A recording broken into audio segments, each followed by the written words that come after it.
Well, how are we looking on a Monday evening? Well, currently we're great, Yes. right? It's a little, not much of a breeze, lots of sunshine. Nice. Look at this. We're going to do it all over again tomorrow. So, but by later this week, things are going to be going downhill. So your first alert, we've been telling you this since last week, that we've got wet and windy weather on the way. So breezy, seasonable weather on tap for tomorrow. By Wednesday, we're clouding up. Can't rule out an isolated shower, but we're primarily dry. But Thursday, the rain and the wind will be ramping up, especially through the afternoon into the evening hours, lasting into Thursday night. So that's our first alert weather day, given the impacts that we're anticipating. But by the time we get to Friday, at least as we see it now, some showers early on the day, perhaps lingering, but otherwise, by the time we get to trick-or-treat time, sunset is at 5:46. Temperatures that likely peak in the upper 50s and low 60s will be dropping to the 50 to 55 degree range. The only little hiccup for us will be the wind, as it will still be a bit of a factor on Friday. But otherwise, we're looking dry for the kiddos heading out and about. Nothing too extreme, of course,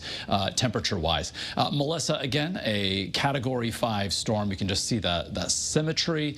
Clearly, the eye there. It's been slow to move, but rapidly intensifying up to 175-mile-an-hour winds. And after moving over Jamaica, Cuba, and the Bahamas, up next is Bermuda, but then eventually weakening as it heads into the northern Atlantic. So the storm itself staying well offshore from the east coast, but yet some of that moisture gets drawn up in our direction from a storm system that's going to be moving up in our way by Thursday into Friday. So from Torrington right now, you can see with the sun reaching the hills there and the treetops, still some nice color there. A lot of leaf drop happening though in the Litchfield Hills, and from southeast Connecticut, looking live from New London, got a bit of a broken deck of clouds there. But otherwise, we are dry. Temperatures across the state, 50 to 55 inland. We've got mid-50s along the Connecticut coastline. And big picture, we've got this area of low pressure down to our south. That's going to scoot out. That is not our system for later this week. Doesn't look like much, but this area of low pressure coming off the Rockies eventually moves east and then passes by to our west. So what we call an inside runner. At one point, we were thinking this was going to be a coastal storm.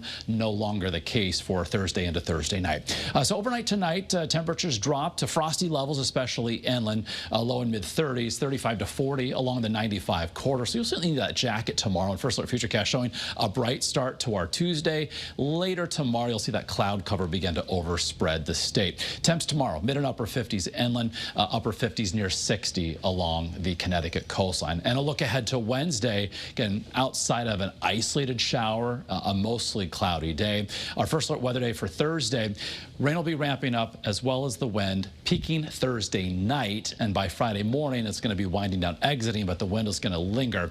We could see 1 to 2 inches of rain, perhaps some higher amounts. If we see enough rain in a small window of time, there could be some poor drainage flooding concerns, and given the wind direction initially, unrelated to the rain, we could have some coastal flooding concerns given the easterly wind direction pushing that water into Long Island Sound. Winds right now, we're thinking gusting 30 to 40 miles an hour. So how much rain could fall? Again, we're going 1 to 2 inches. You can see the model disparity here. The GFS, the American model, showing upwards of 2 to 4 inches with maybe even higher amounts just to our west and northwest. So something we're going to be watching closely. Still some things to iron out as we head into our first alert weather day Thursday and Thursday night. And some showers linger early Friday, otherwise windy, sun and clouds, low 60s. Breezy for that UConn home game on Saturday. Sunday, outside of an isolated shower, will end the first weekend of November on a dry note, but still a bit breezy, not terribly strong in the wind department. Of course, daylight saving time also wraps up this weekend. We have 49 hours this weekend opposed to 48.